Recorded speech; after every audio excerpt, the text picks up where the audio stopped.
Un courant miracle, chapitre 26, la transition. Section 1, le sacrifice de l'unité. Dans la dynamique de l'attaque, le sacrifice est une idée clé.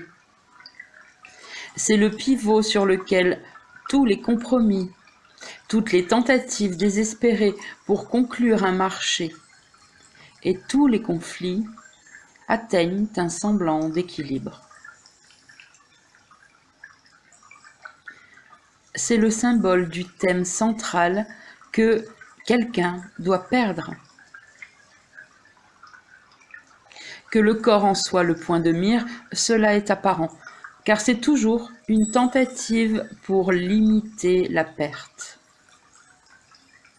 Le corps est lui-même un sacrifice, un abandon de pouvoir au nom de sauver juste un petit peu pour toi-même.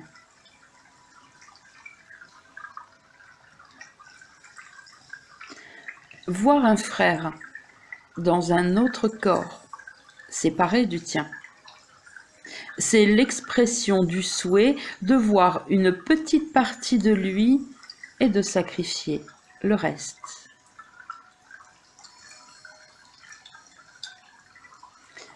Regarde le monde et tu ne verras rien d'attaché à quoi que ce soit au-delà de soi-même.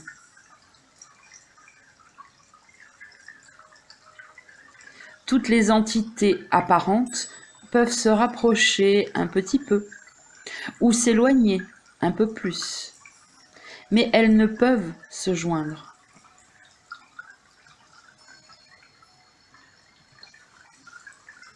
Le monde que tu vois est basé sur le sacrifice de l'unité. C'est l'image d'une complète désunion et d'un manque total de jonction.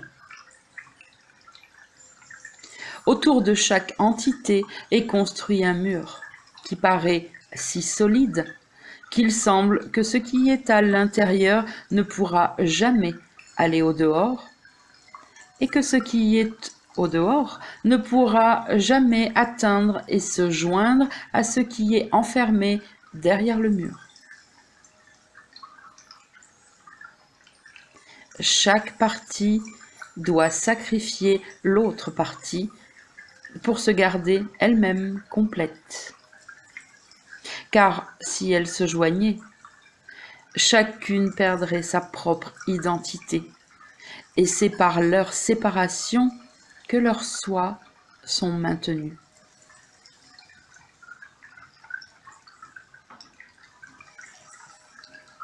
Le petit peu que le corps clôture devient le soi, préservé par le sacrifice de tout le reste. Et tout le reste doit perdre cette petite partie, restant incomplet pour garder intacte sa propre identité.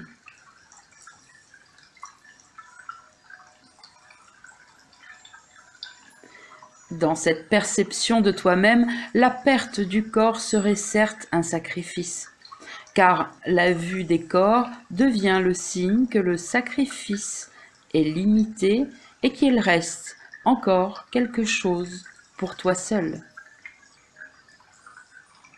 Et pour que ce petit peu t'appartienne, des limites sont mises à tout ce qui est extérieur, comme elles le sont à tout ce que tu penses tien. Car donner et recevoir sont la même chose. Et accepter les limites d'un corps, c'est imposer ces limites à chaque frère que tu vois, car tu dois le voir comme tu te vois toi-même. Le corps est une perte et peut être amené à sacrifier. Tant que tu vois ton frère comme un corps, à part de toi et séparé, dans sa cellule. Tu exiges un sacrifice de lui et de toi.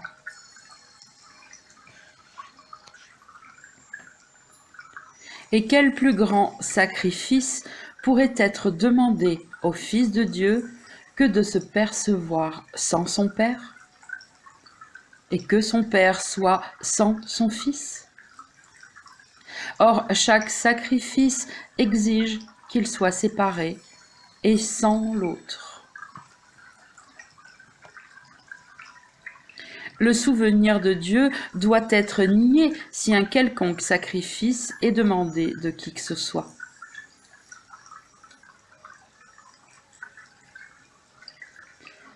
Quel témoin de l'entièreté du Fils de Dieu est vu dans un monde de corps séparés, si fort qu'il témoigne de la vérité? Il est invisible dans un tel monde. Et son chant d'union et d'amour ne peut pas non plus être entendu. Or, il lui est donné de faire s'estomper le monde devant son chant, et que la vue de lui remplace les yeux du corps. Ceux qui voudraient voir les témoins de la vérité au lieu de l'illusion demandent simplement de pouvoir voir un but dans le monde qui lui donne un sens et le rende signifiant. Sans ta fonction particulière, ce monde n'a aucune signification pour toi. Or, il peut devenir un trésor aussi riche et illimité que le ciel même. Pas un instant ne passe ici dans lequel la sainteté de ton frère ne peut être vue, pour ajouter des réserves illimitées à chaque maigre bribe et chaque minuscule miette de bonheur que tu t'alloues.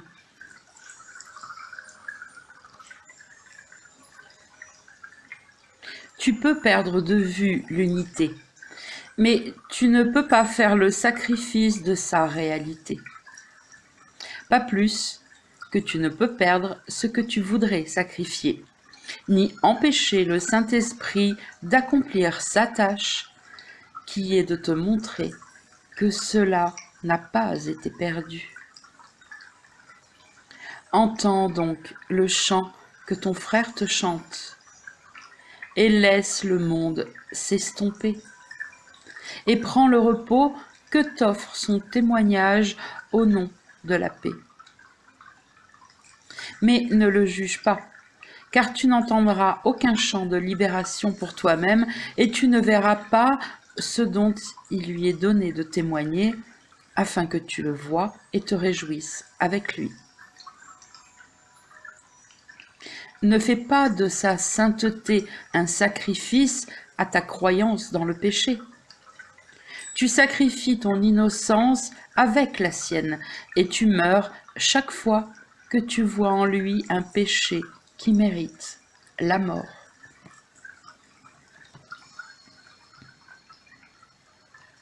Or, à chaque instant, tu peux renaître, et la vie peut être donnée à nouveau. Sa sainteté te donne la vie, à toi, qui ne peut mourir parce que son impeccabilité est connue de Dieu, et elle ne peut pas plus être sacrifiée par toi que la lumière en toi ne peut être effacée parce qu'il ne la voit pas. Toi, qui voudrais faire un sacrifice de la vie, et faire que tes yeux et tes oreilles rendent témoignage de la mort de Dieu et de son Saint-Fils, ne pense pas que tu aies le pouvoir de faire d'eux ce que Dieu n'a pas voulu qu'ils soient. Au ciel, le Fils de Dieu n'est pas emprisonné dans un corps, ni sacrifié dans la solitude au péché. Et comme il est au ciel, ainsi il doit être éternellement et partout. Il est le même à jamais, né à nouveau à chaque instant, intouché par le temps et bien au-delà de la portée d'un quelconque sacrifice de vie ou de mort. Car il n'a fait ni l'une ni l'autre, et une seule lui a été donnée par celui qui connaît que ces dons ne peuvent jamais subir ni sacrifice, ni perte.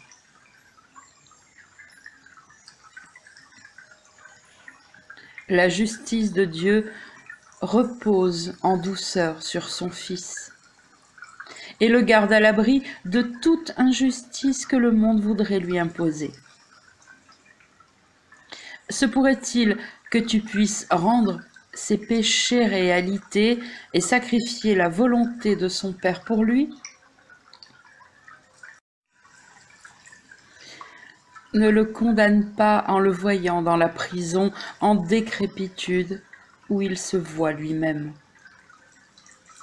C'est ta fonction particulière de t'assurer que la porte soit ouverte afin qu'il puisse en sortir pour luire sur toi et te redonner le don de liberté en le recevant de toi.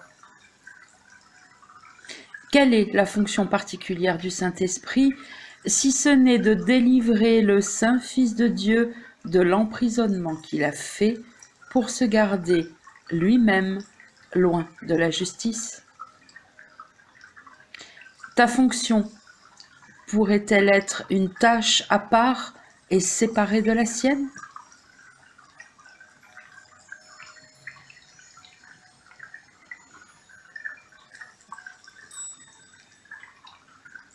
Section 2.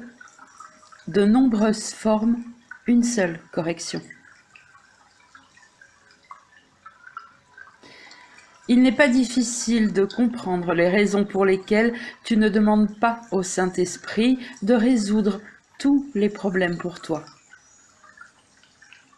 Il n'y a pas une plus grande difficulté à en résoudre certains que d'autres. Tous les problèmes sont les mêmes pour lui, parce que chacun est résolu exactement sous le même angle et par la même approche.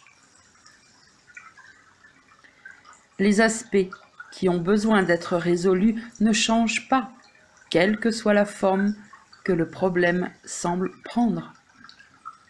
Un problème peut apparaître sous de nombreuses formes, et il le fera tant que le problème durera. Il ne sert à rien de tenter de le résoudre sous une forme particulière. Il reviendra et reviendra encore et encore, jusqu'à ce qu'il ait trouvé réponse pour toujours, et ne surgisse plus sous aucune forme. Et alors seulement, tu en es délivré.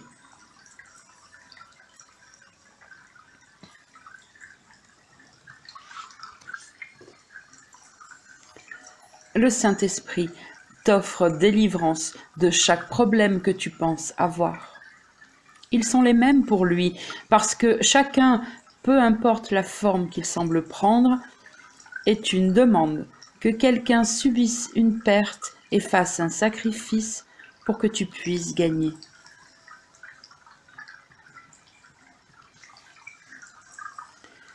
Et quand la situation est résolue de façon que personne ne perde, le problème disparaît, parce que c'était une erreur de perception qui a maintenant été corrigée.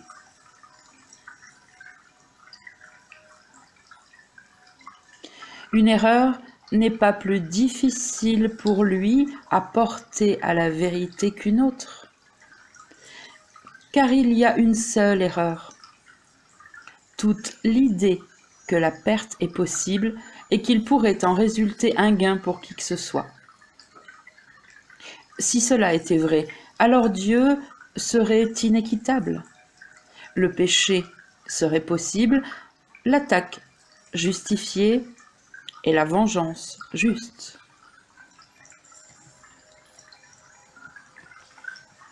Cette seule erreur sous toutes ses formes, a une seule correction.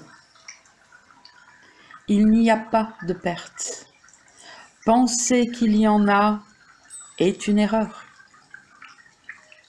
Tu n'as pas de problème, bien que tu penses en avoir. Et pourtant, tu ne pourrais pas penser ainsi si tu les voyais disparaître un à un, sans égard à la taille, la complexité, le lieu et le temps, ni aucun des attributs que tu perçois et qui font paraître chacun différent des autres.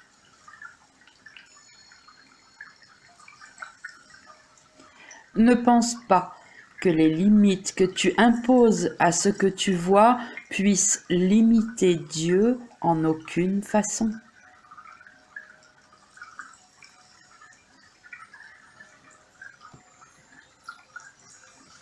Le miracle de la justice peut corriger toutes les erreurs. Chaque problème est une erreur. C'est une injustice faite au Fils de Dieu, et par conséquent, il n'est pas vrai.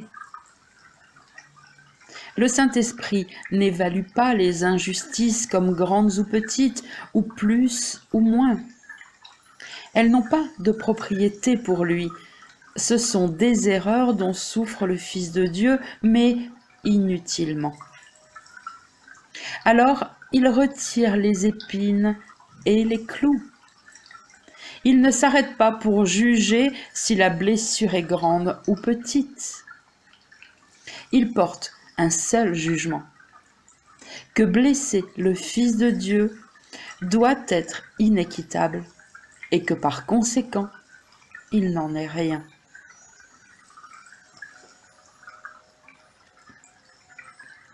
Toi, qui crois plus sûr de ne donner que certaines erreurs à corriger tout en gardant les autres pour toi, souviens-toi de ceci.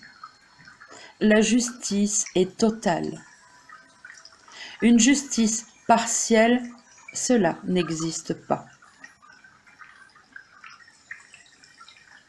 Si le Fils de Dieu est coupable, alors il est condamné et il ne mérite aucune miséricorde du Dieu de justice. Mais ne demande pas à Dieu de le punir parce que tu le trouves coupable et voudrais qu'il meure. Dieu t'offre les moyens de voir son innocence.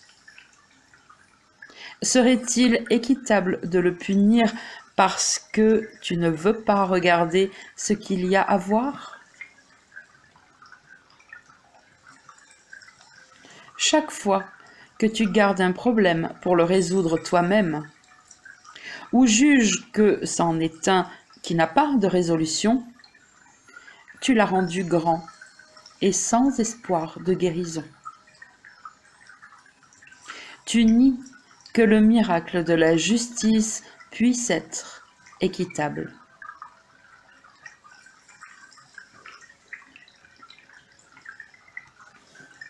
Si Dieu est juste, alors il ne peut y avoir de problème que la justice ne puisse résoudre. Mais tu crois que certaines injustices sont équitables et bonnes et nécessaires pour te préserver toi-même. Ce sont ces problèmes dont tu penses qu'ils sont grands et qu'ils ne peuvent être résolus. Car il y a ceux dont tu veux qu'ils subissent une perte, et il n'en est pas un à qui tu souhaites d'être entièrement préservé du sacrifice. Considère encore une fois ta fonction particulière. L'un t'est donné pour que tu vois en lui sa parfaite impeccabilité. Et de lui, tu ne demanderas aucun sacrifice, parce que tu ne pourrais pas avoir pour volonté qu'il subisse une perte. Le miracle de justice que tu appelles reposera sur toi aussi sûrement que sur lui. et le Saint-Esprit ne sera pas satisfait non plus jusqu'à ce qu'il ait été reçu par chacun. Car ce que tu lui donnes est à tous. Et le donnant par toi, il peut s'assurer que chacun le reçoit également. Pense donc comme ta propre délivrance sera grande quand tu seras désireux de recevoir la correction pour tous tes problèmes. Tu n'en garderas pas un, car de la douleur, sous toutes ses formes, tu ne voudras plus. Et tu verras chaque petite blessure résolue sous le doux regard du Saint-Esprit. Car toutes sont petites à ses yeux et ne valent pas plus qu'un minuscule soupir avant que de disparaître et d'être à jamais défaites et oubliées. Ce qui, auparavant, semblait être un problème particulier, une erreur sans remède ou une affliction incurable, a été transformé en bénédiction universelle. Le sacrifice a disparu. Et à sa place, l'amour de Dieu peut remonter à la mémoire, qui dissipera tout souvenir de sacrifice et de perte.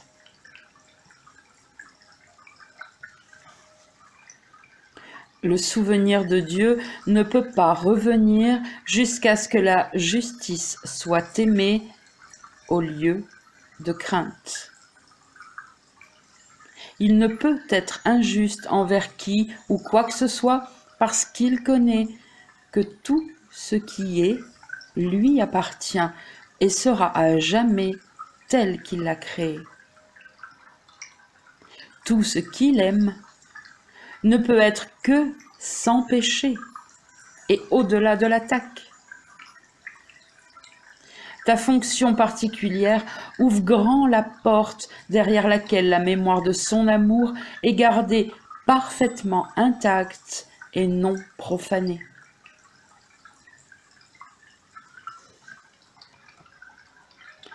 Et tout ce que tu as besoin de faire, c'est de souhaiter que le ciel te soit donné au lieu de l'enfer. Et chaque verrou et chaque barrière qui semblait tenir la porte solidement barrée et verrouillée tomberont et disparaîtront, tout simplement. Car ce n'est pas la volonté de ton Père que tu offres ou reçoives moins qu'il n'a donné quand il t'a créé dans l'amour parfait.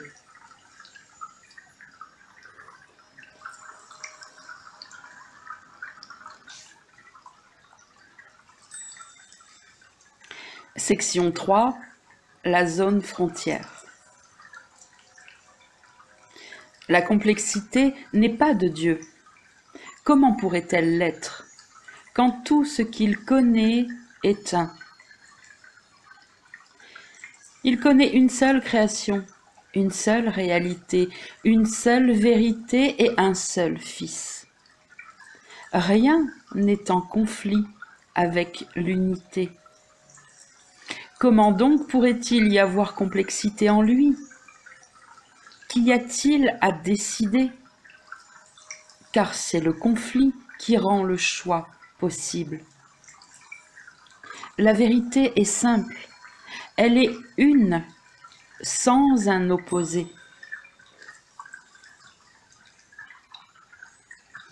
Et comment la dissension pourrait-elle entrer en sa simple présence et apporter la complexité? Où est l'unité? La vérité ne prend pas de décision, car il n'y a rien entre quoi choisir. Et c'est seulement s'il y en avait que choisir serait une étape nécessaire dans l'avancée vers l'unité. Ce qui est tout ne laisse place à rien d'autre. Or, Cette immensité dépasse la portée de ce curriculum. Il n'est pas nécessaire non plus de s'attarder sur quoi que ce soit qui ne peut pas être saisi immédiatement. Il y a une zone frontière de pensée située entre ce monde et le ciel. Ce n'est pas un lieu, et quand tu l'atteins, il est à part du temps. Ici est le lieu de rencontre où les pensées sont rassemblées, où les valeurs conflictuelles se rencontrent et où toutes les illusions sont déposées auprès de la vérité où elles sont jugées fausses. Cette zone frontière se trouve juste au-delà des portes du ciel. Ici, chaque pensée est rendue pure et entièrement simple. Ici, le péché est nié et tout ce qui est reçu à la place.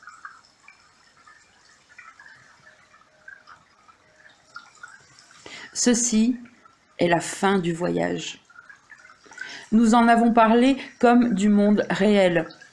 Or, il y a là une contradiction en ceci que les mots impliquent une réalité limitée, une vérité partielle, un segment de l'univers rendu vrai. C'est parce que la connaissance ne fait aucune attaque contre la perception. Elles sont mises ensemble, et une seule continue, passer les portes où est l'unité.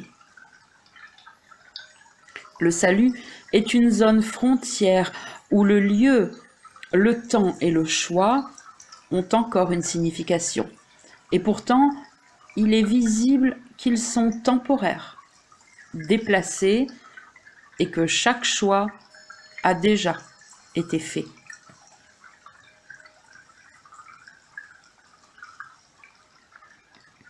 Rien de ce que croit le Fils de Dieu ne peut être détruit. Mais ce qui est la vérité pour lui doit être porté à la dernière comparaison qu'il fera jamais, la dernière évaluation qui sera possible, le jugement final sur ce monde. C'est le jugement de la vérité sur l'illusion, de la connaissance sur la perception. Cela n'a aucune signification et n'existe pas. Ce n'est pas ta décision. Ce n'est que le simple énoncé d'un simple fait. Mais en ce monde, il n'y a pas de simple fait, parce que ce qui est le même et ce qui est différent reste obscur. La seule chose essentielle pour faire le moindre choix est cette distinction. Et en cela réside la différence entre les mondes. Dans celui-ci, le choix est rendu impossible. Dans le monde réel, choisir est simplifié.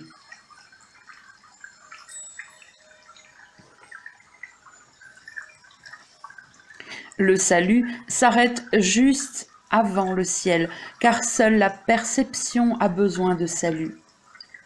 Le ciel n'a jamais été perdu, ainsi ne peut-il pas être sauvé. Or, qui peut faire un choix entre le souhait du ciel et le souhait de l'enfer, à moins de reconnaître qu'ils ne sont pas les mêmes? Cette différence est le but d'apprentissage que ce cours a fixé. Il ne visera pas au-delà. Son seul but est d'enseigner ce qui est le même et ce qui est différent, laissant de la place pour faire le seul choix qui puisse être fait.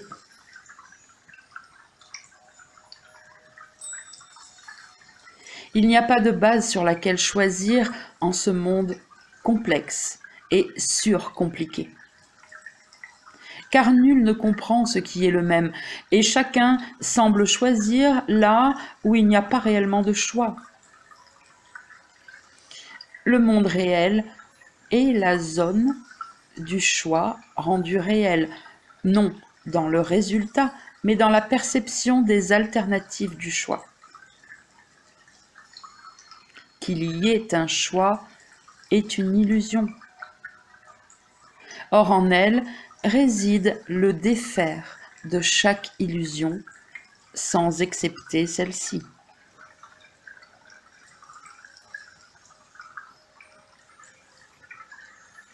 Cela n'est-il pas comme ta fonction particulière, où la séparation est défaite par un changement de but dans ce qui auparavant était particularité et maintenant est union?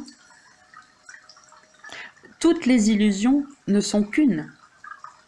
Et dans la reconnaissance qu'il en est ainsi réside l'aptitude à abandonner toute tentative pour choisir entre elles et pour les rendre différentes. Comme il est simple, le choix entre deux choses si clairement dissemblables. Il n'y a pas de conflit ici. Il n'y a pas de sacrifice possible dans le renoncement à une illusion reconnue comme telle.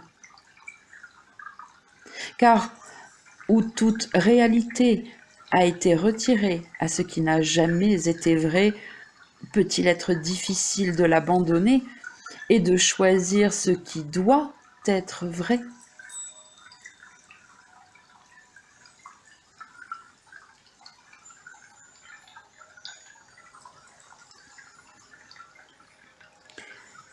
Section 4, où le péché n'est plus.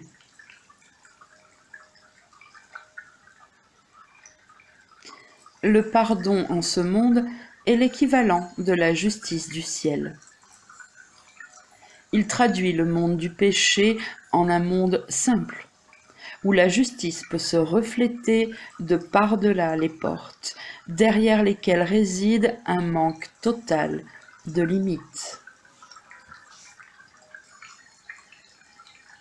Rien dans l'amour sans borne ne pourrait avoir besoin de pardon. Et ce qui est la charité dans le monde fait place à la simple justice, passer les portes qui s'ouvrent sur le ciel.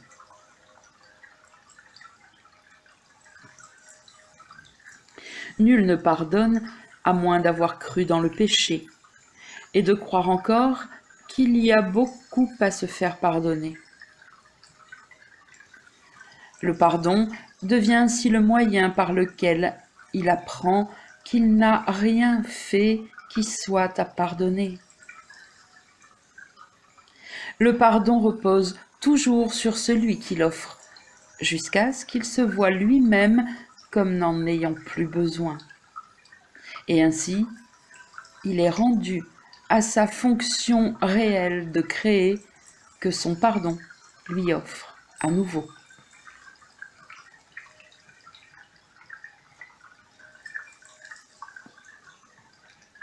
Le pardon tourne le monde du péché en un monde de gloire, merveilleux à voir. Chaque fleur luit dans la lumière, et chaque oiseau chante la joie du ciel. Il n'y a pas de tristesse et il n'y a pas d'adieu ici, car tout est totalement pardonné. Et ce qui a été pardonné doit se joindre, car rien ne se dresse entre eux pour les séparer et garder à part.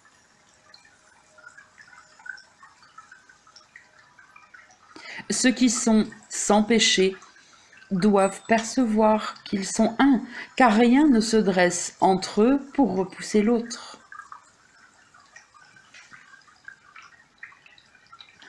Et dans l'espace que le péché a laissé vacant, ils se joignent pour ne faire qu'un, reconnaissant avec joie que ce qui fait partie d'eux n'a pas été gardé à part et séparé.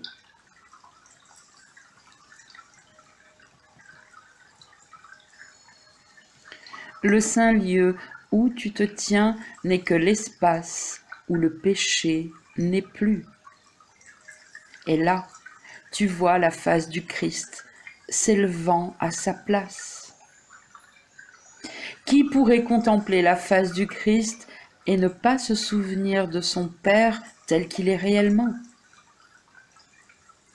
Qui pourrait craindre l'amour et se tenir là où le péché a laissé une place pour que l'autel du ciel s'élève comme une tour très haut au-dessus du monde et s'étire par-delà l'univers jusqu'à toucher le cœur de toute création?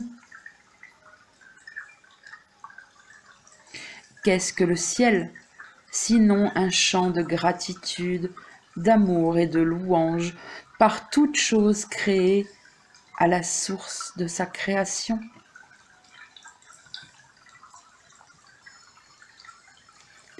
Le plus saint des autels est érigé là où l'on croyait auparavant qu'était le péché. Et ici viennent toutes les lumières du ciel pour être rallumées et augmentées en joie. Car ici, ce qui était perdu leur est rendu, et tout leur rayonnement est rendu entier à nouveau.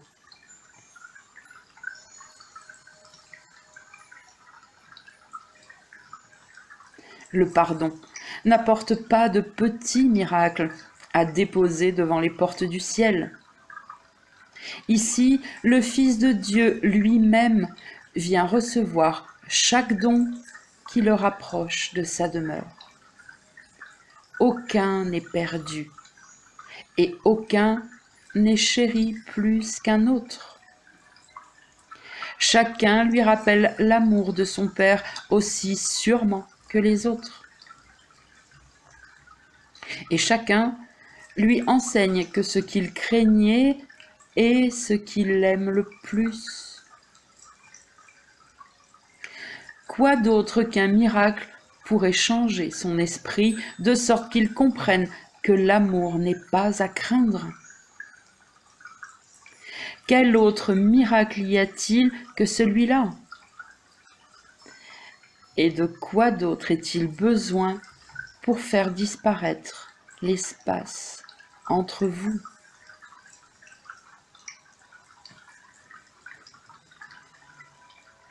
Là où auparavant le péché était perçu, s'élèvera un monde qui deviendra un autel à la vérité. Et tu te joindras là aux lumières du ciel, et tu chanteras leurs chants de gratitude et de louange. Et de même qu'elles viennent à toi pour être complètes, de même tu iras avec elles. Car nul n'entend le chant du ciel et reste sans une voix qui ajoute sa puissance au chant et le rende encore plus doux. Et chacun se joint au chant, à l'autel qui a été élevé sur le point minuscule que le péché proclamait sien. Et ce qui alors était minuscule s'est envolé dans un chant immense auquel l'univers s'est joint d'une seule voix.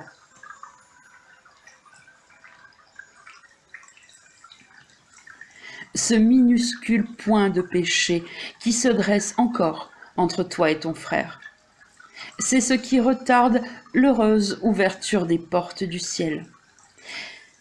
Comme est petite l'entrave qui te prive de la richesse du ciel, et comme sera grande la joie dans le ciel quand tu te joindras au cœur puissant, chantant l'amour de Dieu.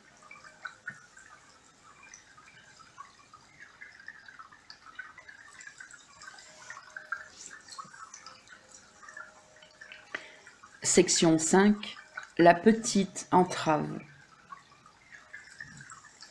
Une petite entrave peut certes sembler grande à ceux qui ne comprennent pas que les miracles sont tous les mêmes. Or, c'est à enseigner cela que sert ce cours. C'en est le seul but, car cela seul est tout ce qu'il y a à apprendre. Et tu peux l'apprendre de bien des façons différentes. Tout apprentissage est une aide ou une entrave aux portes du ciel. Rien entre les deux n'est possible.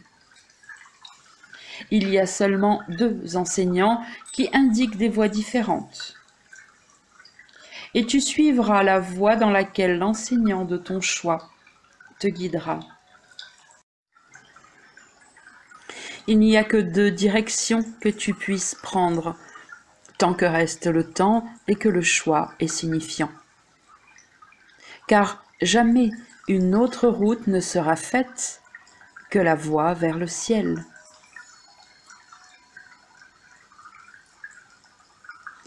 Tu ne fais que choisir d'aller soit vers le ciel, soit vers nulle part. Il n'y a rien d'autre à choisir. Rien n'est jamais perdu que du temps, qui à la fin est insignifiant. Car ce n'est qu'une petite entrave à l'éternité, tout à fait insignifiante pour le réel enseignant du monde. Or, puisque tu crois en lui, pourquoi le gaspillerais-tu à n'aller nulle part quand il peut être utilisé pour atteindre le but le plus élevé que l'apprentissage puisse accomplir? Ne pense pas que la voie vers les portes du ciel soit le moindrement difficile. Rien de ce que tu entreprends avec un but certain, une grande résolution et une confiance heureuse en tenant la main de ton frère et en accordant ton pas avec le chant du ciel n'est difficile à faire.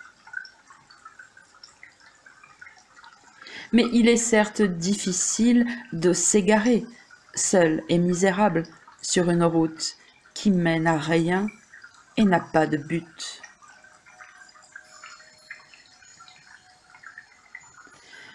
Dieu a donné son enseignant pour remplacer celui que tu as fait, et non pour être en conflit avec lui. Et ce qu'il voulait remplacer a été remplacé. Le temps n'a duré qu'un instant dans ton esprit, sans effet sur l'éternité. Ainsi, tout le temps est passé, et tout est exactement comme c'était avant que la voie vers le néant n'ait été faite. Le tout petit battement de temps pendant lequel la première erreur a été faite, et toutes les autres dans cette seule erreur, contenait aussi la correction pour celle-là, et toutes les autres venues dans la première. Et dans ce tout petit instant, le temps a disparu, car voilà tout ce qu'il a jamais été. Ce à quoi Dieu a répondu, a reçu réponse et a disparu.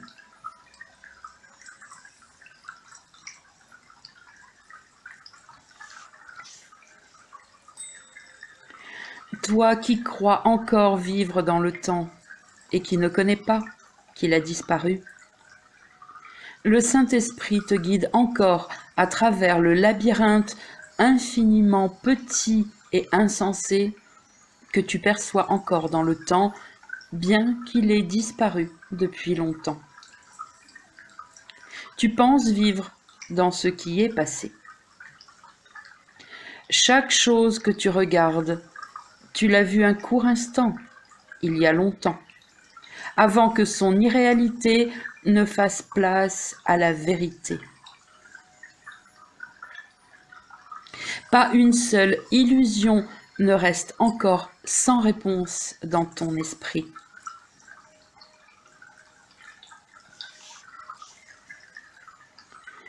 L'incertitude fut portée à la certitude il y a si longtemps qu'il est dur, en effet, de la tenir dans ton cœur, comme si elle était encore devant toi.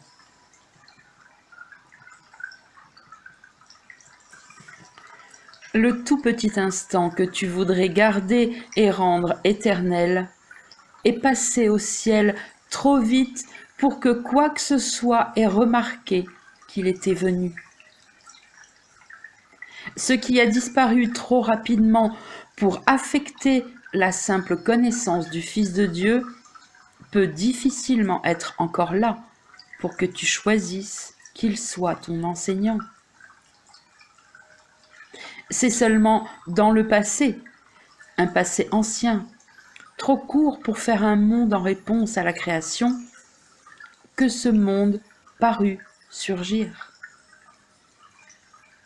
Il y a si longtemps, durant un si petit intervalle de temps, que pas une seule note dans le chant du ciel n'a été perdue. Or, dans chaque acte ou chaque pensée qui ne pardonne pas, dans chaque jugement et dans toute croyance dans le péché, ce seul instant est rappelé, comme s'il pouvait être fait à nouveau dans le temps.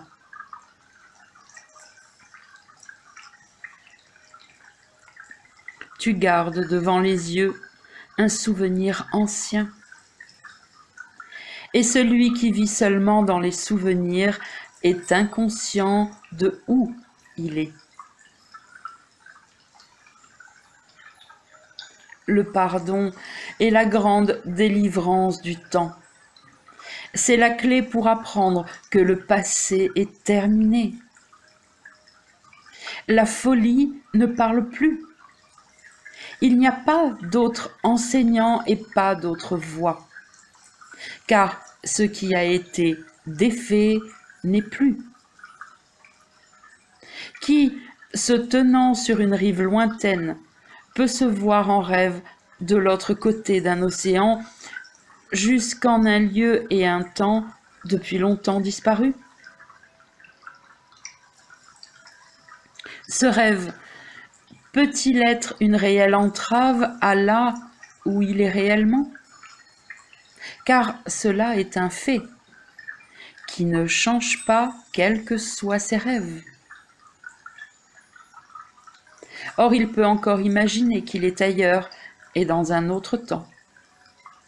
À l'extrême, il peut s'illusionner au point de croire que cela est vrai et passer de la simple imagination à la croyance et à la folie, tout à fait convaincu que là où il préférerait être, il est.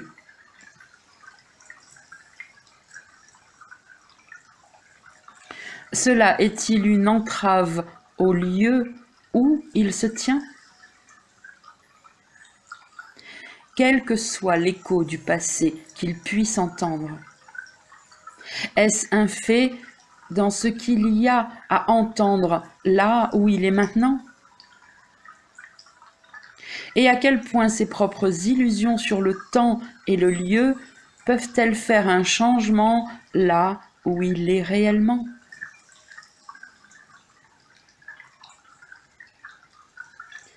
L'impardonné est une voix qui appelle d'un passé à jamais disparu. Et tout ce qui indique qu'il est réel n'est qu'un souhait, que ce qui a disparu puisse être rendu réel à nouveau et vu comme étant ici et maintenant, à la place de ce qui est réellement maintenant et ici. Cela est-il une entrave à la vérité qui est que le passé a disparu et qu'il ne peut être rendu? Et veux-tu que cet instant effrayant soit gardé, où le ciel sembla disparaître, où Dieu fut craint et fait symbole de ta haine?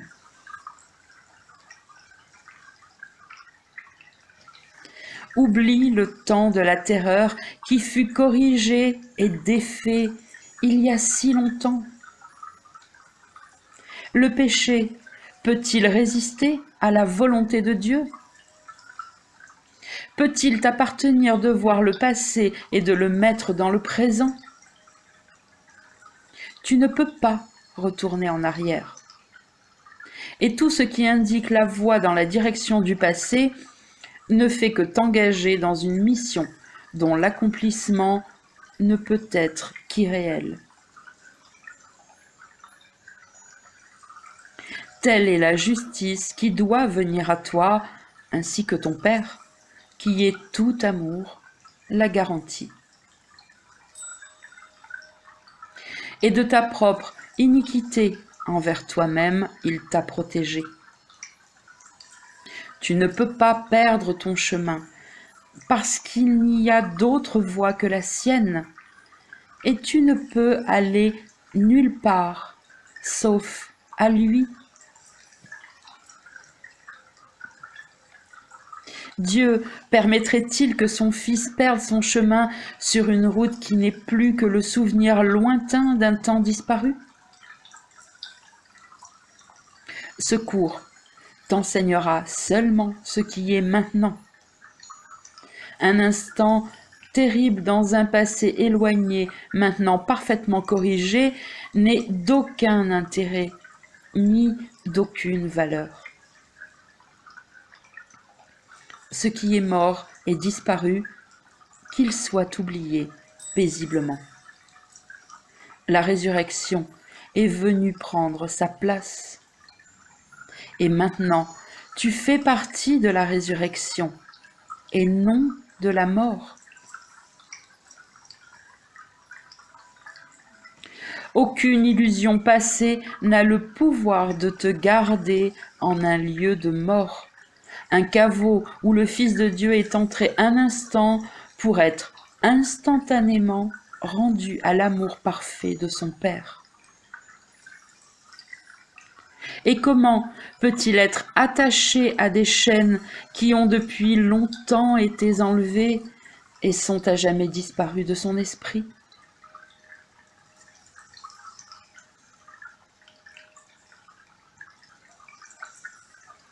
Le Fils que Dieu a créé est aussi libre que Dieu l'a créé. Il est né à nouveau à l'instant même où il a choisi de mourir au lieu de vivre. Et ne veux-tu pas lui pardonner maintenant, parce qu'il a fait une erreur dans le passé dont Dieu ne se souvient pas et qui n'est pas là? Maintenant tu vas et viens entre le passé et le présent. Parfois, le passé semble réel, comme si il était le présent. Des voix du passé sont entendues, puis mises en doute. Tu es comme celui qui hallucine encore, mais manque de conviction quant à ce qu'il perçoit. Cela est la zone frontière entre les mondes, le pont entre le passé et le présent. Là reste l'ombre du passé, mais une lumière présente est quand même vaguement reconnue. Une fois qu'elle est vue, cette lumière ne peut jamais être oubliée. Elle doit te tirer du passé dans le présent où tu es réellement.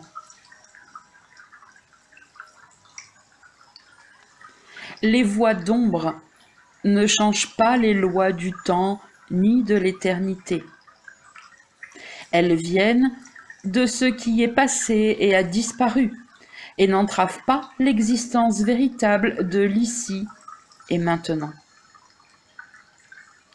Le monde réel est la seconde partie de l'hallucination que le temps et la mort sont réels et ont une existence qui peut être perçue. Cette terrible illusion fut niée dans le temps même qu'il a fallu à Dieu pour donner sa réponse à l'illusion pour tous les temps et toutes les circonstances. Et puis, on ne put plus en faire l'expérience, comme si elle était là.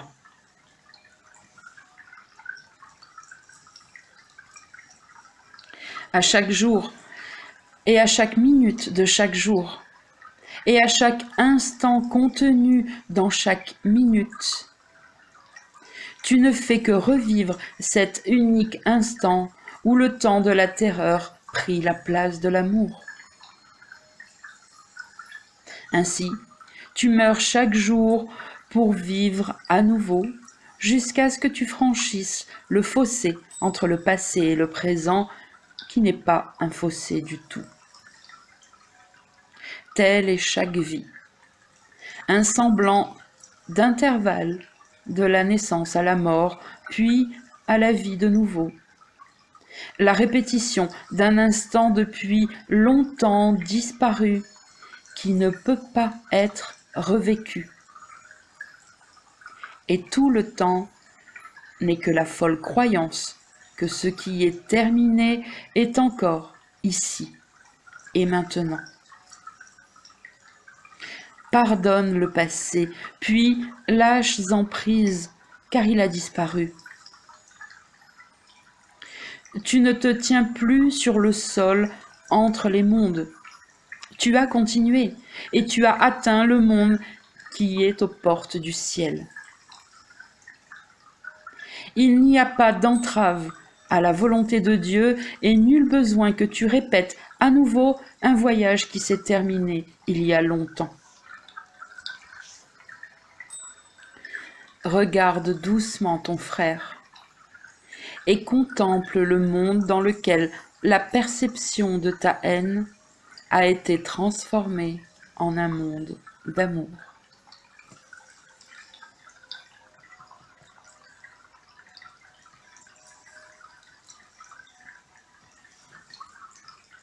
Section 6. L'ami désigné.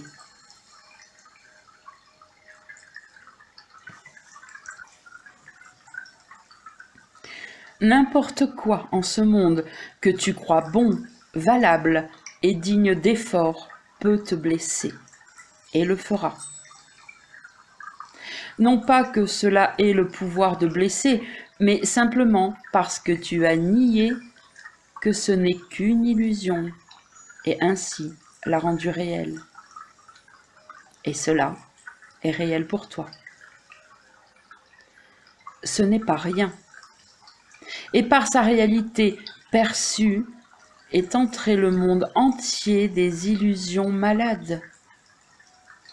Toute la croyance dans le péché, dans le pouvoir de l'attaque, dans le blesser et le nuire, dans le sacrifice et la mort, est venue à toi.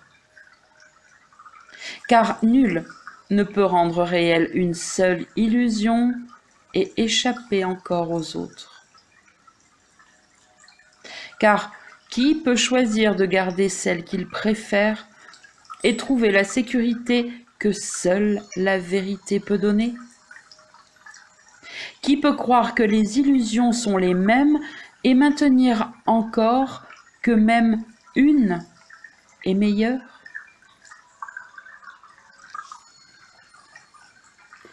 Ne mène pas ta petite vie dans la solitude avec une illusion comme seul ami. Cela n'est pas une amitié digne du Fils de Dieu, ni une amitié dont il pourrait rester satisfait.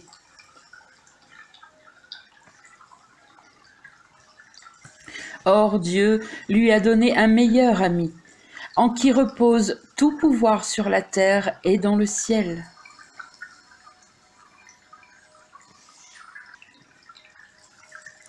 La seule illusion que tu penses, ami, t'obscurcit sa grâce et sa majesté, et t'empêche d'accueillir à bras ouverts son amitié et son pardon. Sans lui, tu es sans ami. Ne cherche pas un autre ami pour prendre sa place. Il n'y a pas d'autre ami. Ce que Dieu a désigné n'a pas de substitut, car quelle illusion peut remplacer la vérité?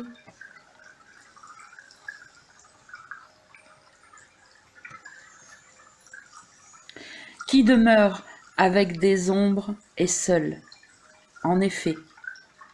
Et la solitude n'est pas la volonté de Dieu. Permettrais-tu à une ombre d'usurper le trône que Dieu a désigné pour ton ami, si seulement tu te rendais compte que son vide a laissé le tien vide et inoccupé? Ne fais d'aucune illusion ton ami, car si tu le fais, elle ne peut que prendre la place de celui que Dieu a appelé ton ami. Et c'est lui qui est ton seul ami en vérité. Il t'apporte des dons qui ne sont pas de ce monde, et lui seul, à qui ils ont été donnés, peut veiller à ce que tu les reçoives. Il les placera sur ton trône, quand tu feras de la place pour lui sur le sien.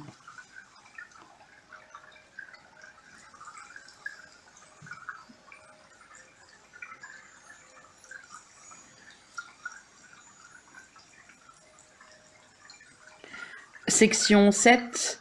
Les lois de la guérison. Ceci est un cours en miracle. Par conséquent, les lois de la guérison doivent d'abord être comprises afin que le but de ce cours puisse être atteint. Passons en revue les principes que nous avons traités et arrangeons-les de façon à résumer tout ce qui doit se produire pour que la guérison soit possible. Car une fois qu'elle est possible, elle doit se produire. Toute maladie vient de la séparation. Lorsque la séparation est niée, elle disparaît. Car elle a disparu aussitôt que l'idée qui l'a amenée a été guérie et remplacée par la santé d'esprit.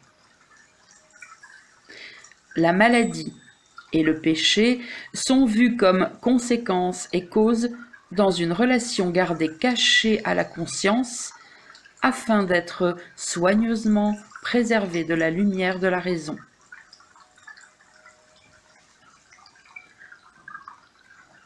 La culpabilité demande punition et sa requête est accordée.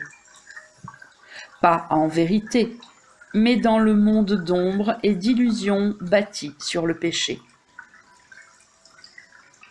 Le Fils de Dieu a perçu ce qu'il voulait voir, parce que la perception est un souhait satisfait. La perception change, faite pour prendre la place de la connaissance inchangeable. Or, la vérité est inchangée. Elle ne peut pas être perçue, mais seulement connue. Ce qui est perçu prend de nombreuses formes, mais aucune d'elles n'a de signification. Porté à la vérité, le caractère insensé en est apparent.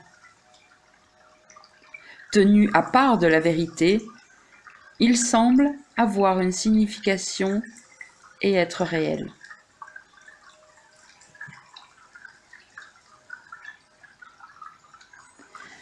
Les lois de la perception sont l'opposé de la vérité. Et ce qui est vrai de la connaissance n'est pas vrai de quoi que ce soit qui est à part d'elle. Or, Dieu a donné une réponse au monde de la maladie qui s'applique à toutes ses formes. La réponse de Dieu est éternelle, bien qu'elle œuvre dans le temps où il est besoin d'elle. Or, parce qu'elle est de Dieu, les lois du temps n'affectent pas son fonctionnement. Elle est dans ce monde, mais n'en fait pas partie, car elle est réelle, et elle demeure là où doit être toute réalité. Les idées ne quittent pas leur source, et leurs effets n'en sont séparés qu'en apparence. Les idées sont de l'esprit.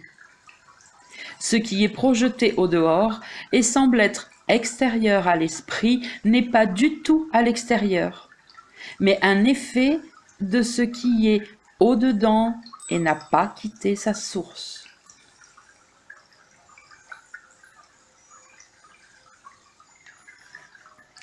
La réponse de Dieu réside là où doit être la croyance dans le péché, car c'est là seulement que ces effets peuvent être complètement défaits et sans cause.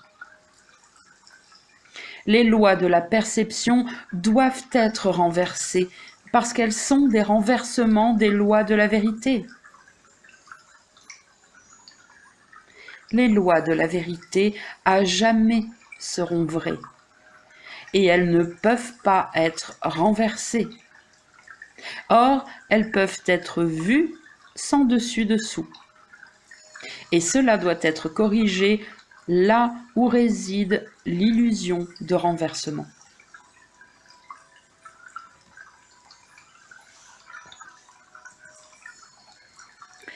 Il est impossible qu'une illusion soit moins accessible à la vérité que les autres. Mais il est possible qu'à certaines, une plus grande valeur soit donnée et qu'elle soit offerte moins volontiers à la vérité pour la guérison et pour l'aide. Aucune illusion n'a la moindre vérité en elle. Or, il semble que certaines soient plus vraies que d'autres, quoique cela n'ait manifestement aucun sens. Tout ce qu'une hiérarchie d'illusions peut montrer, c'est une préférence, et non la réalité. En quoi la préférence concerne-t-elle la vérité? Les illusions sont des illusions et sont fausses. Ta préférence ne leur donne pas de réalité. Aucune n'est vraie en aucune façon. Et toutes doivent céder avec la même facilité devant ce que Dieu a donné comme réponse à toutes. La volonté de Dieu est une. Et n'importe quel souhait qui semble aller contre sa volonté n'a pas de fondement dans la vérité.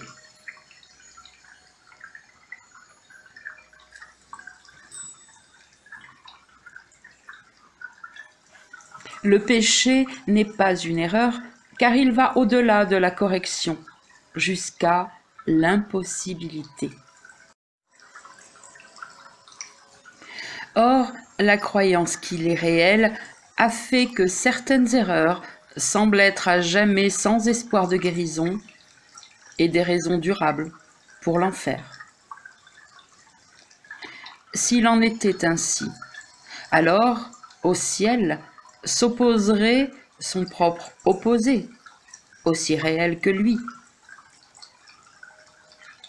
Alors, la volonté de Dieu serait divisée en deux, et toute création serait soumise aux lois de deux pouvoirs opposés, jusqu'à ce que Dieu devienne impatient, divise le monde et se charge lui-même de l'attaque. Ainsi a-t-il perdu l'esprit, proclamant que le péché lui a pris sa réalité et a porté son amour enfin au pied de la vengeance. Avec un tableau aussi insane, on peut s'attendre à une défense insane. mais elle ne peut pas établir que le tableau doit être vrai.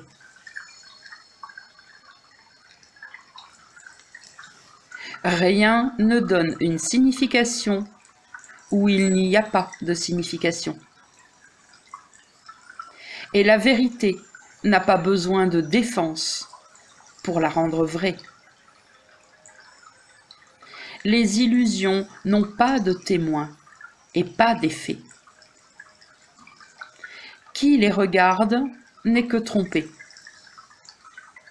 Le pardon est la seule fonction ici et il sert à apporter la joie que ce monde nie à chaque aspect du Fils de Dieu où il pensait que le péché régnait. Tu ne vois peut-être pas le rôle que joue le pardon pour mettre fin à la mort et à toutes les croyances qui surgissent des brumes de la culpabilité. Les péchés sont des croyances que tu imposes entre ton frère et toi. Ils te limitent à un temps et à un lieu et donnent un petit espace à toi, un autre petit espace à lui. Cette séparation d'avec le reste est symbolisée, dans ta perception, par un corps qui est clairement séparé et une chose à part. Or, ce que ce symbole représente n'est que ton souhait d'être à part et séparé.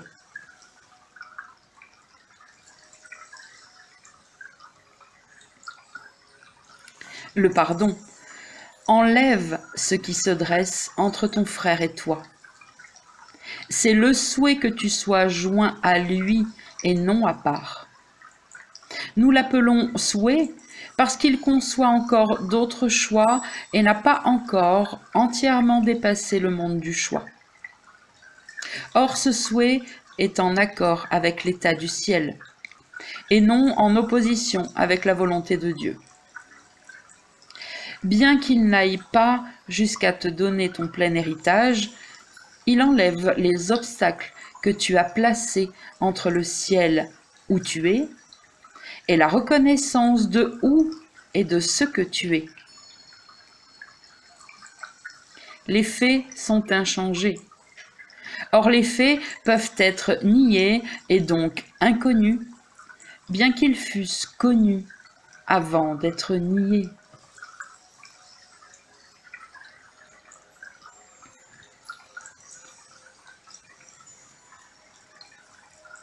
Le salut parfait et complet ne demande qu'un petit souhait, que ce qui est vrai soit vrai. Un petit désir de passer sur ce qui n'est pas là. Un petit soupir qui parle pour le ciel par préférence à ce monde que la mort et la désolation semblent gouverner. En joyeuse réponse, la création s'élèvera au-dedans de toi pour remplacer le monde que tu vois par le ciel entièrement parfait et complet.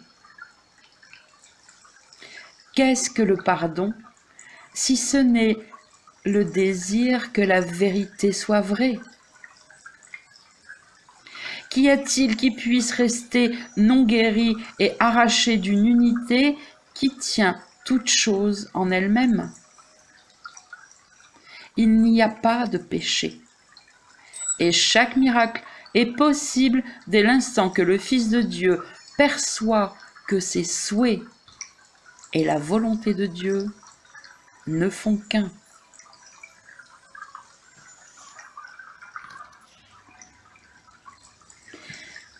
Quelle est la volonté de Dieu? Il veut que son Fils ait tout, et cela, il l'a garanti lorsqu'il a créé tout. Il est impossible que quoi que ce soit perdu si ce que tu as est ce que tu es. Voilà le miracle par lequel la création est devenue ta fonction, que tu partages avec Dieu. Cela n'est pas compris à part de lui et n'a donc pas de signification en ce monde. Ici, le Fils de Dieu ne demande pas trop, mais bien trop peu. Il voudrait sacrifier sa propre identité avec tout pour trouver un petit trésor qui lui soit propre. Et cela, il ne peut le faire sans un sentiment d'isolement, de perte et de solitude. Voilà le trésor qu'il a cherché à trouver. Et il ne pouvait qu'en avoir peur. La peur est-elle un trésor? L'incertitude peut-elle être ce que tu veux? Ou est-ce une méprise sur ta volonté et sur ce que tu es réellement?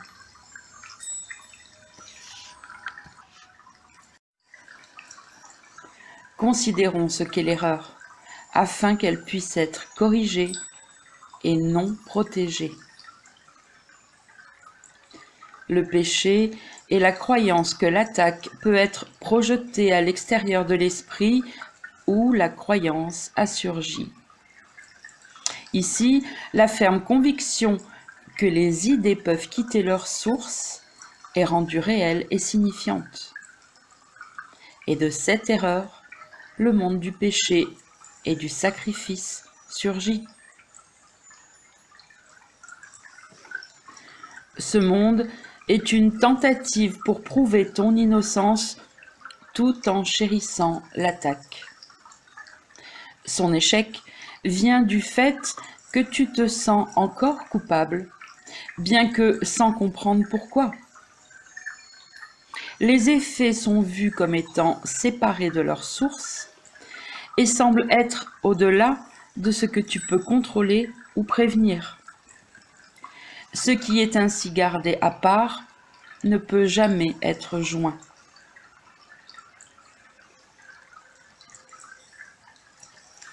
Cause et effet sont un et non séparés. Dieu veut que tu apprennes ce qui a toujours été vrai, qu'il t'a créé comme partie de lui. Et cela doit être encore vrai parce que les idées ne quittent pas leur source.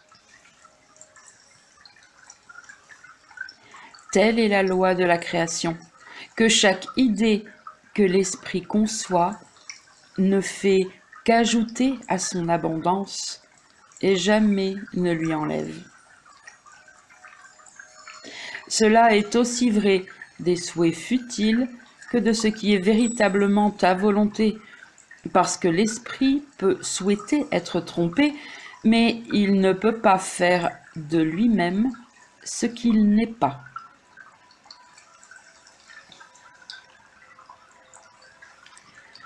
Et croire que les idées peuvent quitter leur source, c'est inviter les illusions à être vraies, mais sans succès. Car jamais le succès ne sera possible à tenter de tromper le Fils de Dieu.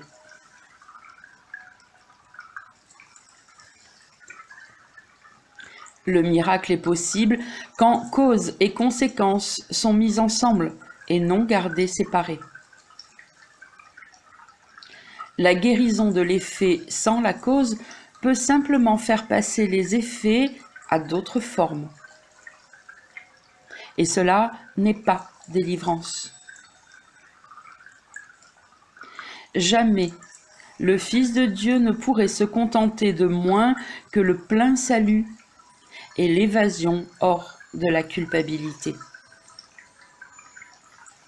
Car autrement, il demande encore d'avoir à faire quelques sacrifices. Et par là, il nie que tout est à lui, illimité par aucune sorte de perte.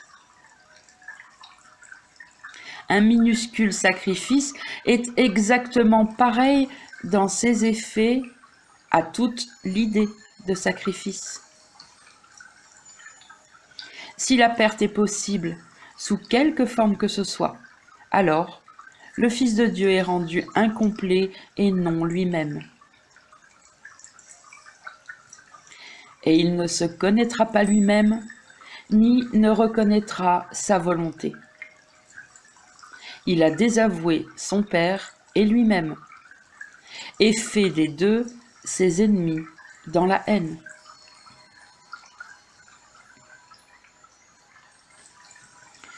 Les illusions ont été faites pour servir le but qu'elles servent. Et de leur but, elles tirent quelque signification qu'elles semblent avoir. Dieu a donné à toutes les illusions qui ont été faites un autre but qui justifierait un miracle, quelque forme qu'elles aient prise.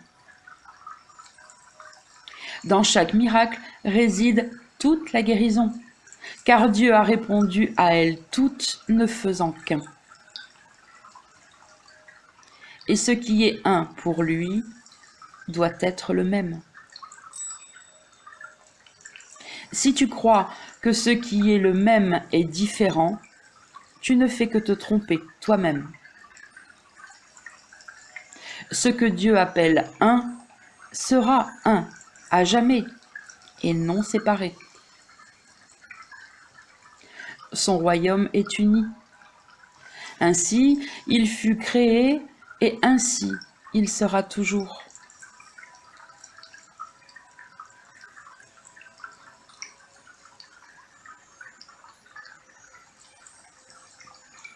Le miracle ne fait qu'appeler ton ancien nom, que tu reconnaîtras parce que la vérité est dans ta mémoire.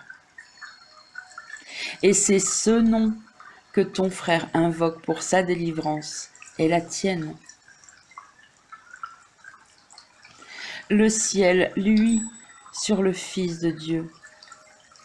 Ne nie pas le Fils de Dieu afin d'être délivré. À chaque instant, il est né à nouveau, jusqu'à ce qu'il choisisse de ne pas mourir à nouveau. Dans chaque souhait de blessé, il choisit la mort au lieu de ce que son Père veut pour lui. Or, chaque instant lui offre la vie, parce que son Père veut qu'il vive. Dans la crucifixion, la rédemption est déposée, car il n'est pas besoin de guérison là où il n'y a ni douleur ni souffrance. Le pardon est la réponse à quelque sorte d'attaque que ce soit. Ainsi, l'attaque est privée de ses effets, et à la haine, réponse est donnée, au nom de l'amour. Toute gloire à toi, pour toujours, à qui il a été donné de sauver le Fils de Dieu de la crucifixion, de l'enfer et de la mort. Car tu as le pouvoir de sauver le Fils de Dieu parce que son Père a voulu qu'il en soit ainsi. Et tout le salut repose entre tes mains pour être à la fois offert et reçu, ne faisant qu'un.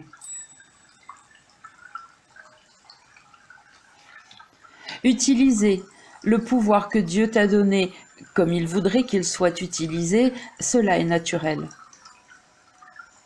Ce n'est pas arrogant d'être tel qu'il t'a créé, ni de faire usage de ce qu'il a donné pour répondre à toutes les erreurs de son Fils et le libérer. Mais il est arrogant de mettre de côté le pouvoir qu'il a donné et de choisir un petit souhait insensé au lieu de ce qu'il veut. Le don que Dieu te fait est illimité. Il n'y a pas de circonstance à laquelle il ne puisse répondre et pas de problème qui ne soit résolu dans sa gracieuse lumière. demeure en paix là où Dieu voudrait que tu sois. Et sois le moyen par lequel ton frère trouve la paix dans laquelle tes souhaits sont satisfaits. Unissons-nous pour bénir le monde du péché et de la mort, car ce qui peut sauver chacun d'entre nous peut nous sauver tous. Il n'y a pas de différence parmi les fils de Dieu.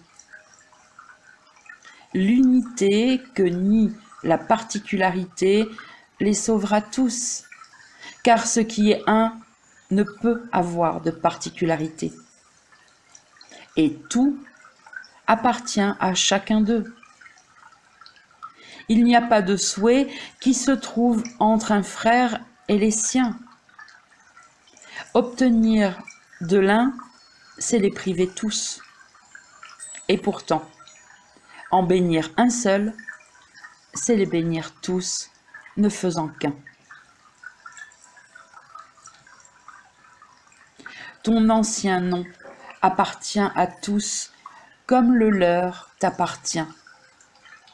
Invoque le nom de ton frère et Dieu répondra, car c'est à lui que tu fais appel. Pourrait-il refuser de répondre alors qu'il a déjà répondu à tous ceux qui lui font appel? Un miracle ne peut faire aucun changement, mais il peut faire que ce qui a toujours été vrai soit reconnu par ceux qui ne le connaissent pas.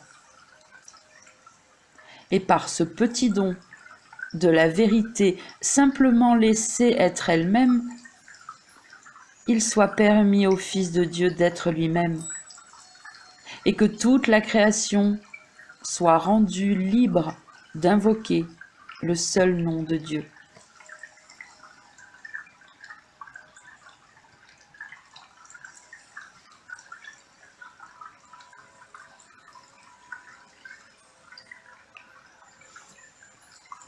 Section 8. L'immédiateté du salut.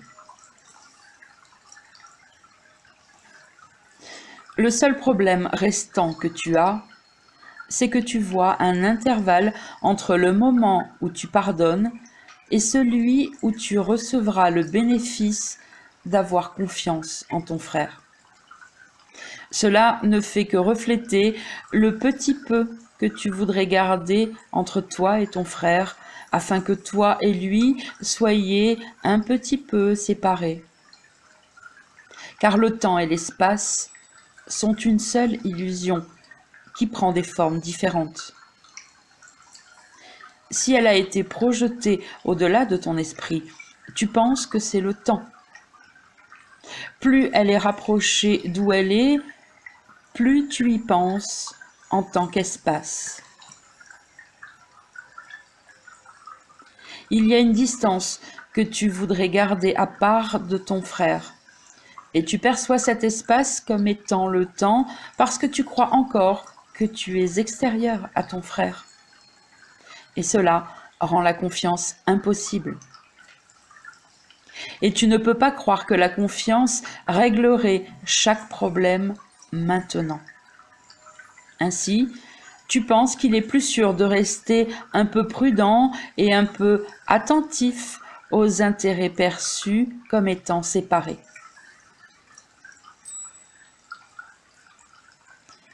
À partir de cette perception, tu ne peux pas concevoir de gagner ce que le pardon offre maintenant. L'intervalle que tu penses y avoir entre le donner et le recevoir du don semble être un intervalle dans lequel tu sacrifies et perds.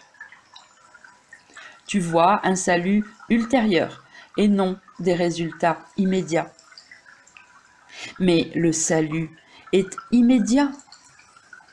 À moins de le percevoir ainsi, tu en auras peur, croyant que le risque de perte est grand entre le moment où son but est fait tien et celui où ses effets te viendront. Sous cette forme, l'erreur est encore obscurcie, qui est la source de la peur. Le salut effacerait l'espace que tu vois encore entre vous et vous laisserait instantanément devenir un. Et c'est là que tu crains qu'il y aurait une perte. Ne projette pas cette peur sur le temps, car le temps n'est pas l'ennemi que tu perçois.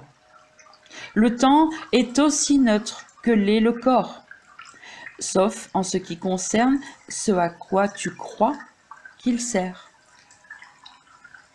Si tu voulais garder encore un petit espace entre toi et ton frère, alors tu voudrais avoir un peu de temps durant lequel le pardon est retenu un petit moment.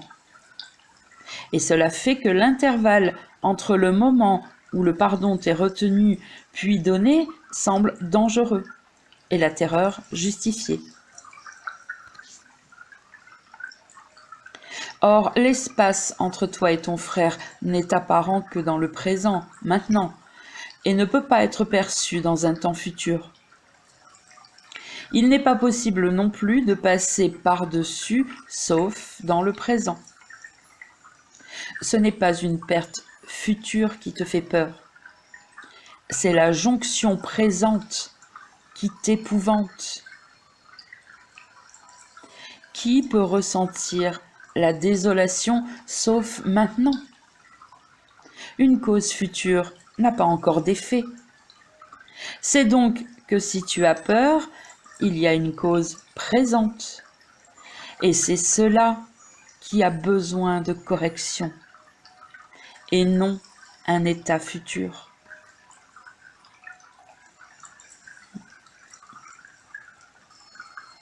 Les plans que tu fais pour ta sécurité sont tous situés dans le futur, où tu ne peux pas planifier.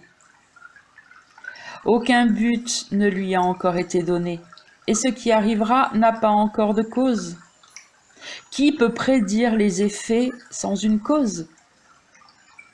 Et qui pourrait craindre les effets à moins de penser qu'ils ont été causés et jugés désastreux maintenant? La croyance dans le péché suscite la peur et, comme sa cause, elle regarde devant, regarde derrière, mais passe sur ce qui est ici et maintenant. Or, c'est seulement ici et maintenant que doit être sa cause, si ses effets ont déjà été jugés effrayants. En passant sur cela, elle est protégée et gardée séparée de la guérison. Car le miracle est maintenant. Il se tient déjà ici, dans la grâce présente, dans le seul intervalle de temps sur lequel ont passé le péché et la peur, mais qui est tout ce qu'est le temps. La mise en œuvre de toute correction ne prend pas de temps du tout. Or, l'acceptation de la mise en œuvre peut sembler prendre une éternité. Le changement de but que le Saint-Esprit a apporté à ta relation contient en soi tous les effets que tu verras. Et ils peuvent être vus maintenant. Pourquoi attendre jusqu'à ce qu'ils se déroulent dans le temps et craindre qu'ils puissent ne pas venir, bien que déjà là? Il t'a été dit que tout apporte le bien qui vient de Dieu. Et pourtant, il semble qu'il n'en soit pas ainsi. Le bien, sous la forme d'un désastre, est difficile à croire par avance. D'ailleurs, il n'y a pas réellement de sens dans cette idée. Pourquoi le bien devrait-il apparaître sous la forme du mal? Et n'est-ce pas tromperie s'il le fait? Sa cause est ici, pour peu qu'il apparaisse. Pourquoi donc les effets n'en sont-ils pas apparents? Pourquoi dans le futur? Et tu cherches à te contenter de soupirer en raisonnant que tu ne comprends pas maintenant mais le feras un jour. Et alors la signification en sera claire. Cela n'est pas raison, car c'est injuste et suggère clairement la punition jusqu'au moment où la libération est toute proche. Étant donné un changement de but pour le bien, il n'y a aucune raison pour un intervalle durant lequel le désastre frappe, qui sera perçu un jour comme bien, mais maintenant sous forme de douleur. Cela est le sacrifice de maintenant, ce qui ne pourrait pas être le coût que demande le Saint-Esprit pour ce qu'il a donné sans le moindre coût.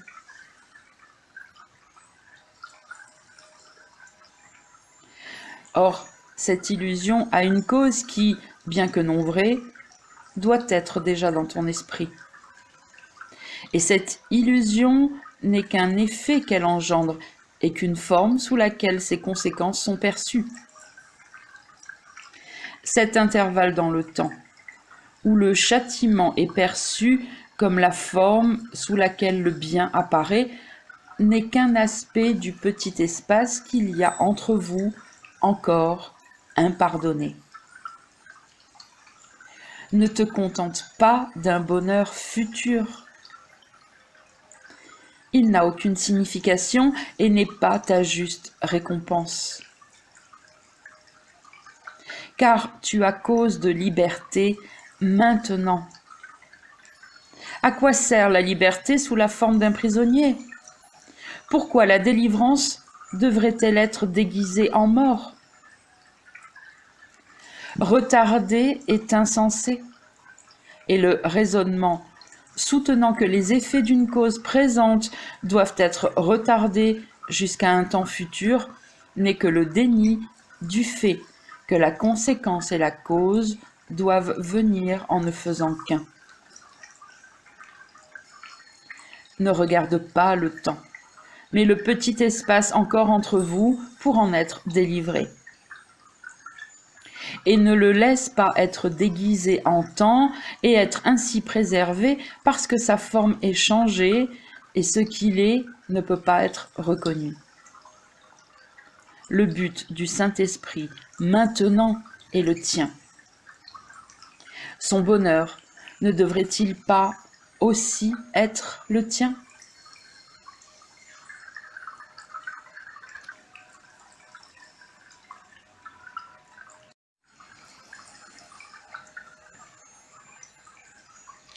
Section 9.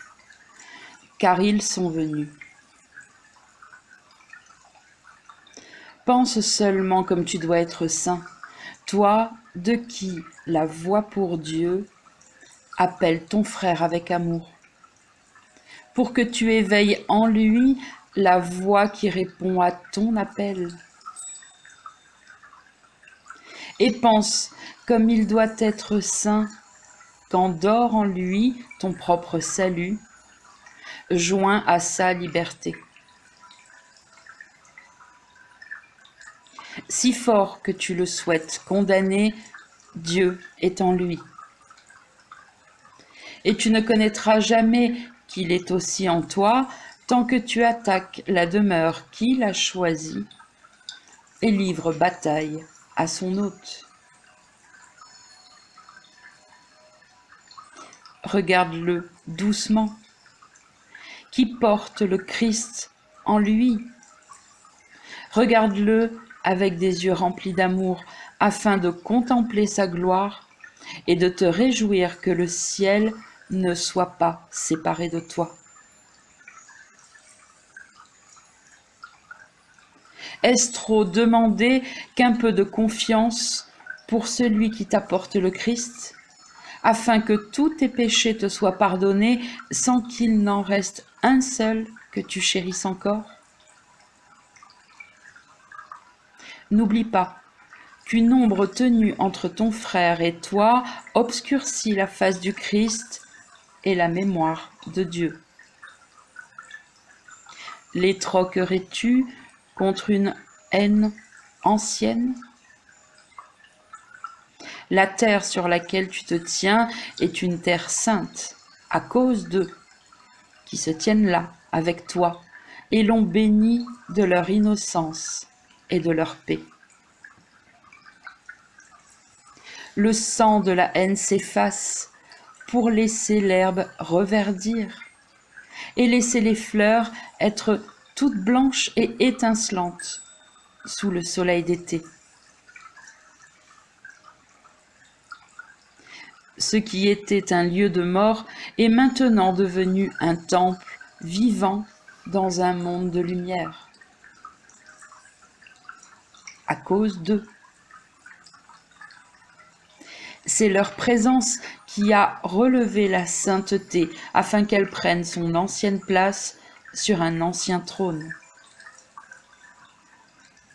À cause d'eux, les miracles ont poussé comme l'herbe et les fleurs sur la terre stérile que la haine avait brûlée et rendue désertique.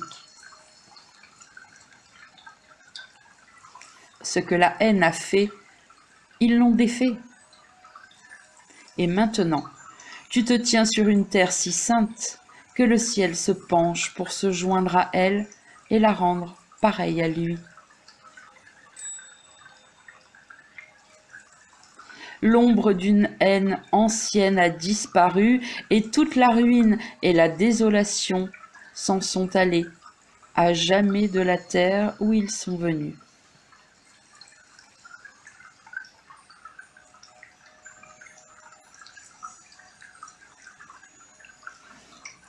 Que sont une centaine ou un millier d'années pour eux, ou des dizaines de milliers?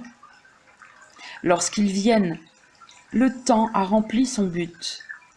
Ce qui n'a jamais été passe dans le néant lorsqu'ils sont venus.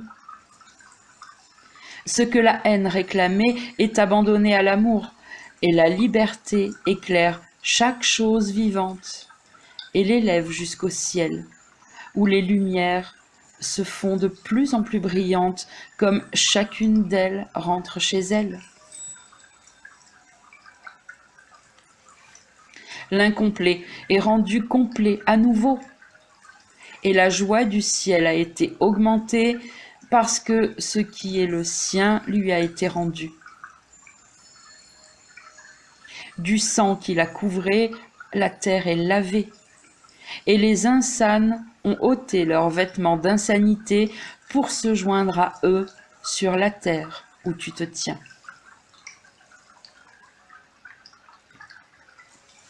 Le ciel est reconnaissant du don de ce qui a été si longtemps retenu, car ils sont venus pour rassembler les leurs. Ce qui a été verrouillé est ouvert. Ce qui était tenu à part de la lumière est abandonné pour que la lumière y luise et ne laisse ni espace, ni distance traînant encore entre la lumière du ciel et le monde.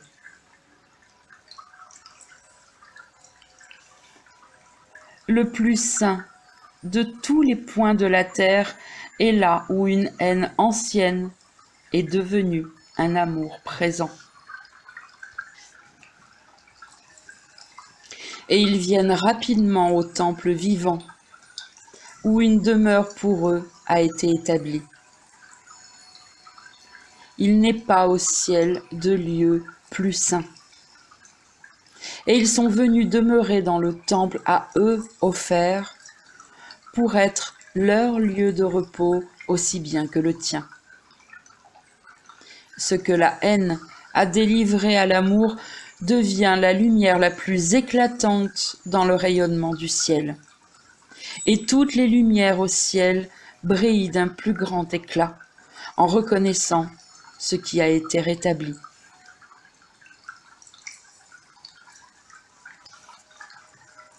Autour de toi voltigent des anges avec amour pour garder éloignées toutes les sombres pensées de péché et garder la lumière où elle est entrée. Les traces de tes pas illuminent le monde, car là où tu vas, le pardon t'accompagne avec joie. Il n'en est pas un sur terre qui ne rende grâce à celui qui a rétabli sa demeure et l'a mise à l'abri du rude hiver et du froid glacial. Le Seigneur du ciel et son Fils donnerait-il moins en reconnaissance de tellement plus?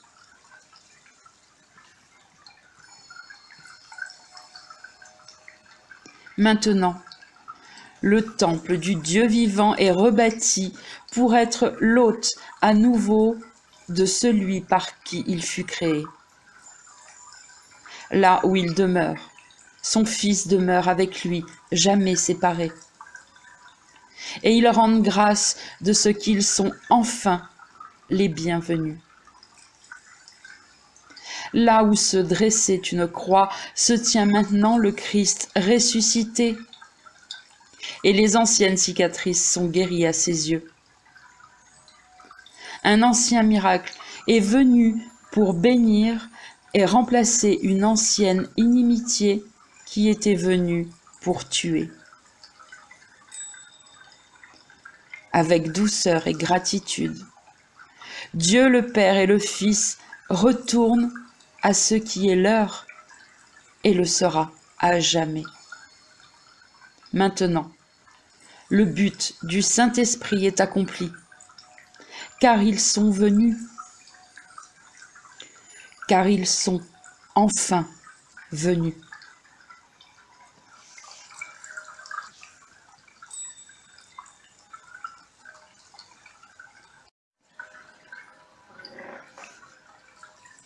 Section 10. La fin de l'injustice. Que reste-t-il donc à défaire pour que tu te rendes compte de leur présence? Seulement ceci.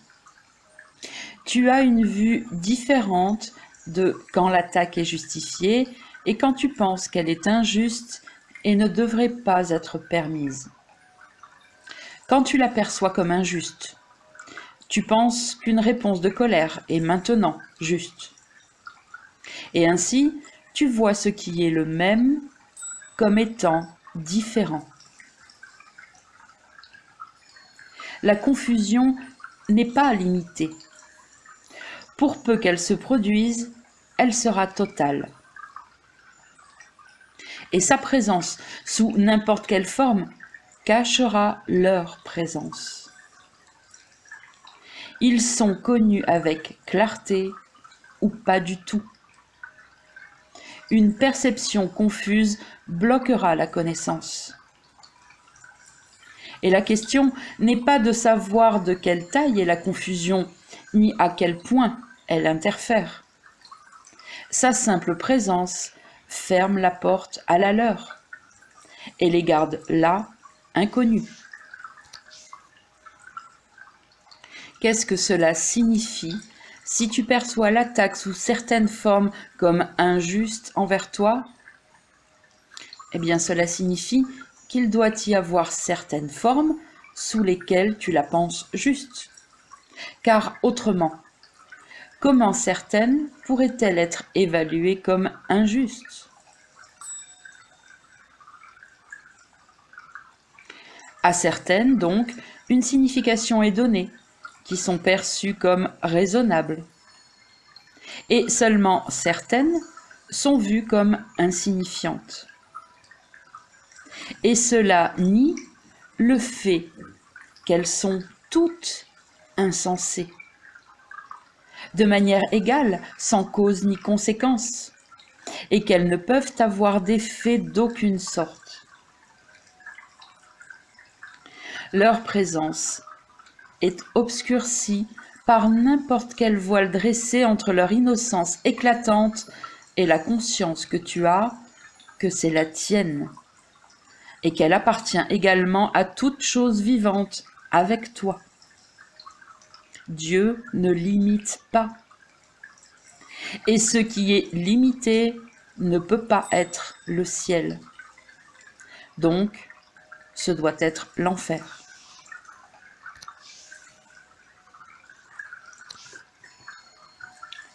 L'injustice et l'attaque sont une seule erreur, et elles sont jointes si fermement que là où l'une est perçue, l'autre doit être vue. Tu ne peux pas être injustement traité. La croyance que tu l'es n'est qu'une autre forme de l'idée que tu es privé de quelque chose par quelqu'un qui n'est pas toi. La projection de la cause du sacrifice est la racine de tout ce que tu perçois comme injuste et non ta juste récompense.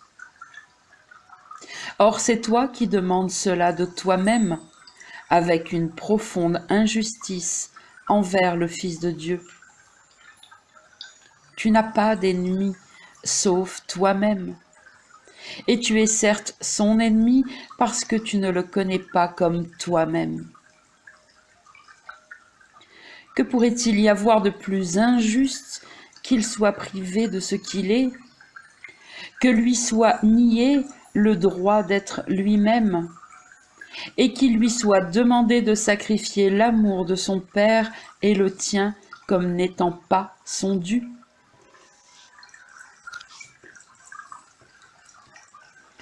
Prends garde à la tentation de te percevoir injustement traité. Dans cette optique, tu cherches à trouver une innocence qui n'est pas la leur, mais la tienne seule, et cela au coût de la culpabilité de quelqu'un d'autre. L'innocence peut-elle s'acheter en donnant ta culpabilité à quelqu'un d'autre? Et est-ce l'innocence que ton attaque contre lui tente d'obtenir? N'est-ce pas le châtiment de ta propre attaque contre le Fils de Dieu que tu cherches? N'est-il pas plus sûr de croire que tu es innocent de cela, mais victime malgré ton innocence? Quelle que soit la façon dont le jeu de la culpabilité est joué, il doit y avoir perte. Quelqu'un doit perdre son innocence pour que quelqu'un d'autre puisse la lui prendre et la faire sienne.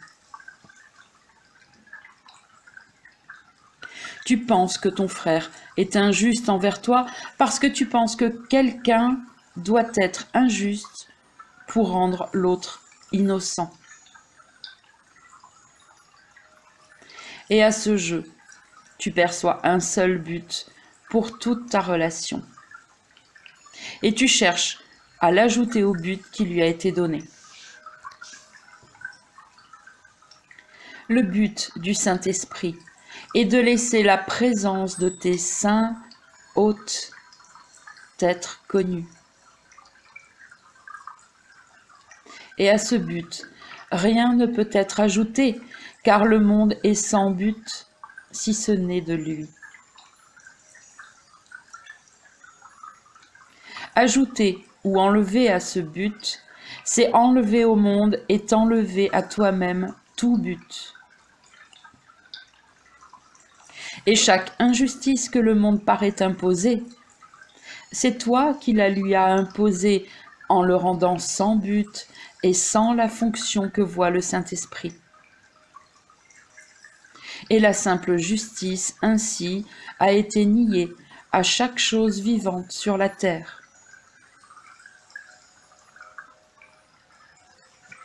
Ce que cette injustice te fait, à toi qui juges injustement et qui vois comme tu as jugé, tu ne peux le calculer. Le monde devient pâle et menaçant, et tu ne peux percevoir aucune trace de tout l'heureux étincellement qu'apporte le salut pour éclairer ton chemin. Ainsi, tu te vois toi-même privé de lumière, abandonné aux ténèbres, injustement laissé sans but dans un monde futile. Mais le monde est juste parce que le Saint-Esprit a porté l'injustice à la lumière en dedans. Et là, toute iniquité a été résolue et remplacée par la justice et par l'amour. Si tu perçois l'injustice n'importe où, tu as seulement besoin de dire: par ceci, je nie la présence du Père et du Fils, et je voudrais plutôt les connaître que de voir l'injustice que leur présence dissipe. Amen.